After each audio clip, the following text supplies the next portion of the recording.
কথিত বন্ধু দেশ আমেরিকার মাটিতে বসে পাক সেনাপ্রধানের ভারতের বিরুদ্ধে পারমাণবিক হামলার হুমকিতে তোলপাড় বিশ্বজুড়ে। বেলুচিস্তান লিবারেশন আর্মিকে সন্ত্রাসী সংগঠন ঘোষণা যুক্তরাষ্ট্রের। চীনের বিরুদ্ধে উচ্চ শুল্ক আরও ৯০ দিনের জন্য স্থগিত যুক্তরাষ্ট্রের। তুষের আগুনে জ্বলছে ভারত। ডোনাল্ড ট্রাম্প বলেছেন, রাশিয়ার দখলে থাকা গুরুত্বপূর্ণ অনেক এলাকা ফেরত পাবে না ইউক্রেন। বিডিভিউজ ইনফোটেইনমেন্টে স্বাগত জানাচ্ছি, আমি সুস্মিতা দাস। আজ জানাবো প্রতিরক্ষা সংক্রান্ত গুরুত্বপূর্ণ কিছু খবর। ভারতের কথিত বন্ধু দেশ যুক্তরাষ্ট্রের মাটিতে দাঁড়িয়ে ভারতকে ধ্বংসের হুমকি দিয়েছেন পাকিস্তানের সেনাপ্রধান ফিল্ড মার্শাল জেনারেল আসিম মুনির। আর এই হুমকিতে বিস্ময়ের পাশাপাশি ব্যাপক প্রতিক্রিয়া সৃষ্টি হয়েছে গোটা ভারত জুড়ে। কেবল ভারত নয়, বিশ্বের বিভিন্ন দেশের সমরাঙ্গনে এ নিয়ে চলছে আলোচনা। ভারতের পররাষ্ট্র মন্ত্রণালয় থেকে এ বিষয়ে আনুষ্ঠানিকভাবে বিবৃতি প্রকাশ করতে বাধ্য হয়েছে। পররাষ্ট্র মন্ত্রণালয়ের মুখপাত্র রণধীর জয়সওয়াল এক বিবৃতিতে বলেছেন, পাকিস্তানের পারমাণবিক হামলার হুমকির কাছে মাথা নত করবে না ভারত। বন্ধু দেশের মাটিতে দাঁড়িয়ে এমন হুমকি দুর্ভাগ্যজনক। বিবৃতিতে বলা হয়েছে, আমেরিকা থেকে পাকিস্তানের সেনাপ্রধান জেনারেল আসিম মুনিরের কিছু বক্তব্য আমাদের দৃষ্টি আকর্ষণ করেছে। পরমাণু অস্ত্র নিয়ে হট্টগোল করা পাকিস্তানের প্রধান চালিকা শক্তি। এ ধরনের মন্তব্যে যে দায়িত্বজ্ঞানহীনতা প্রকাশ পেয়েছে, আন্তর্জাতিক সম্প্রদায় তা নিয়ে সিদ্ধান্ত নিতে পারে। এমন একটা দেশের কাছে পারমাণবিক অস্ত্র থাকা যে সন্দেহগুলি দানা বেঁধেছিল, সেগুলো আরও জোরদার হচ্ছে। সেখানে সামরিক বাহিনীর সন্ত্রাসবাদী গোষ্ঠীগুলোর সাথে হাত মিলিয়েছে। এরপর ভারতীয় বিবৃতিতে নিশানা করা হয়েছে যুক্তরাষ্ট্রকে। বিবৃতিতে বলা হয়েছে, এ ধরনের মন্তব্য বন্ধুত্বপূর্ণ তৃতীয় দেশের মাটিতে দাঁড়িয়ে করা হচ্ছে। এটা দুর্ভাগ্যজনক। ভারত পরমাণু হুমকির কাছে মাথা নত করবে না, সেটা আগেও স্পষ্ট করা হয়েছে। জাতীয় নিরাপত্তা সুনিশ্চিত করতে আমরা প্রয়োজনীয় সব রকম পদক্ষেপ গ্রহণ করব। গত মে মাসে মাত্র ৫ ঘন্টার যুদ্ধে পাকিস্তানের কাছে শোচনীয়ভাবে ধরাশায়ী হয় ভারত। এরপর পাকিস্তানের কদর ব্যাপকভাবে বেড়ে যায় যুক্তরাষ্ট্রের কাছে। এ নিয়ে মাত্র ২ মাসের মধ্যে দ্বিতীয়বার রাষ্ট্রীয় সফরে যুক্তরাষ্ট্রে গেলেন পাকিস্তান সেনাপ্রধান জেনারেল আসিম মুনির। বর্তমানে চলমান সফরে ফ্লোরিডার টাম্পায় একটি নৈশভোজ অনুষ্ঠানে যোগ দেন জেনারেল আসিম মুনির। সেখানে তিনি বলেন, আমরা একটি পরমাণু শক্তিধর দেশ। যদি মনে হয় আমরা ধ্বংসের পথে এগোচ্ছি, তাহলে অর্ধেক পৃথিবীর সঙ্গে নিয়ে আমরা ধ্বংস হব। বিশ্লেষকদের মতে, যুক্তরাষ্ট্রের মাটিতে দাঁড়িয়ে এভাবে তৃতীয় কোনো দেশকে পারমাণবিক বোমা হামলার হুমকির ঘটনা বিরল। অভিন্ন নদীর পানি আটকে পাকিস্তানকে কাবু করার ভারতীয় চেষ্টার বিরুদ্ধেও কঠোর হুঁশিয়ারি উচ্চারণ করেছেন পাকিস্তান সেনাপ্রধান। জেনারেল আসিম মুনির বলেন, ভারত বাঁধ তৈরি করুক, আমরা অপেক্ষা করব। যখন বাঁধ তৈরি করা হয়ে যাবে, তখন 10টি মিসাইল ছুড়ে আমরা সেই বাঁধ ধ্বংস করে দেব। সিন্ধু নদ ভারতের পৈতৃক সম্পত্তি নয়। আমাদের কাছে মিসাইলের অভাব নেই। জেনারেল আসিম মুনিরের হুমকির পর গোটা ভারত যেন তুষের আগুনে জ্বলছে। ডোনাল্ড ট্রাম্পের একের পর এক শুল্ক বোমায় বিধ্বস্ত ভারত। এরপর ডোনাল্ড ট্রাম্প এবং হোয়াইট হাউসের উচ্চপদস্থ কর্মকর্তারা সম্প্রতি ভারতকে মৃত, ভারত আমাদের শতভাগ বন্ধু দেশ নয় বলে যেসব তাচ্ছিল্যকর মন্তব্য করা হয়েছে, তা সম্পূর্ণরূপে ধসিয়ে দিয়েছে নয়াদিল্লিকে। একদিকে ভারতকে এভাবে ছুঁড়ে ফেলার পাশাপাশি চিরশত্রু পাকিস্তানের সাথে ব্যাপক দহরম মহরম শুরু করেছে ওয়াশিংটন। এরপর যুক্তরাষ্ট্রের মাটিতে দাঁড়িয়ে এভাবে ভারতের বিরুদ্ধে পাকিস্তান সেনাপ্রধানের হুমকি যেন মরার উপর খাড়ার খা।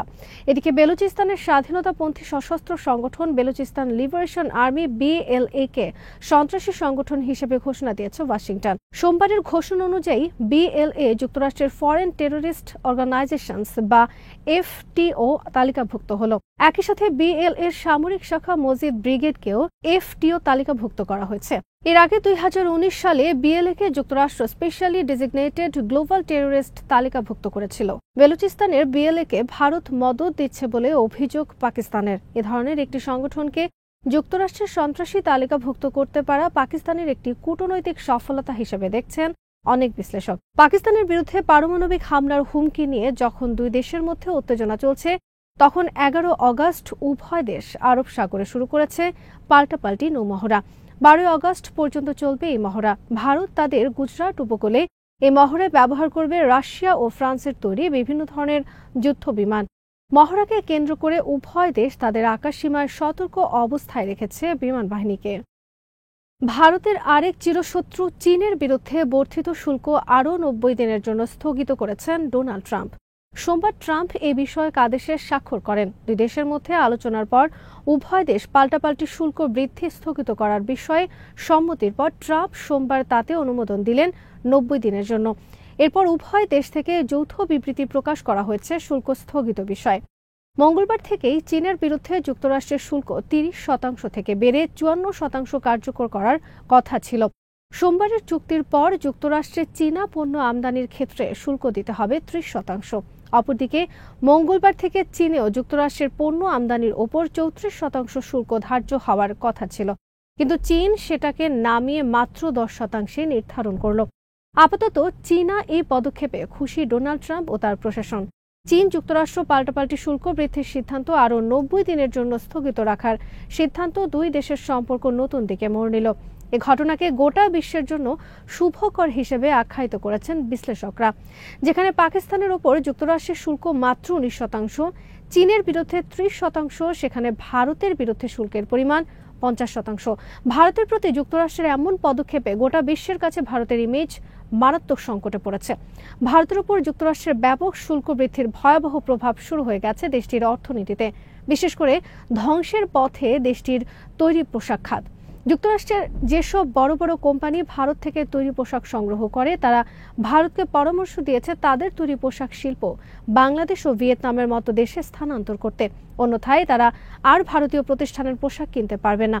একই সাথে ভারত থেকে তৈরি পোশাক কেনা স্থগিত করেছে অনেক প্রতিষ্ঠান ইতোমধ্যে ভিয়েতনাম, পাকিস্তান সহ অন্যান্য দেশ থেকে তৈরি পোশাক কেনার সিদ্ধান্ত নিয়েছে।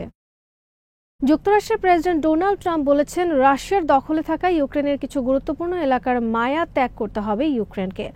রাশিয়া ইউক্রেনের অনেক গুরুত্বপূর্ণ এলাকা দখলে রেখেছে। আমি চেষ্টা করব কিছু এলাকা ইউক্রেনকে ফিরিয়ে দেওয়ার, কিন্তু সব এলাকা ফিরে পাবে না ইউক্রেন, আর এটাই হবে উভয়ের জন্য মঙ্গল। রাশিয়ার কাছে ভূমি ছেড়ে দেওয়ার প্রস্তাব আগে থেকেই প্রত্যাখ্যান করে আসছেন ইউক্রেন প্রেসিডেন্ট ভলোদিমির জেলেনস্কি। আগামী 15 আগস্ট আলাস্কা বৈঠকে যুক্তরাষ্ট্র যে প্রস্তাব হাজির করতে যাচ্ছে তাতেও রাশিয়ার কাছে ইউক্রেনের ভূমি ছেড়ে দেওয়ার বিষয় রয়েছে।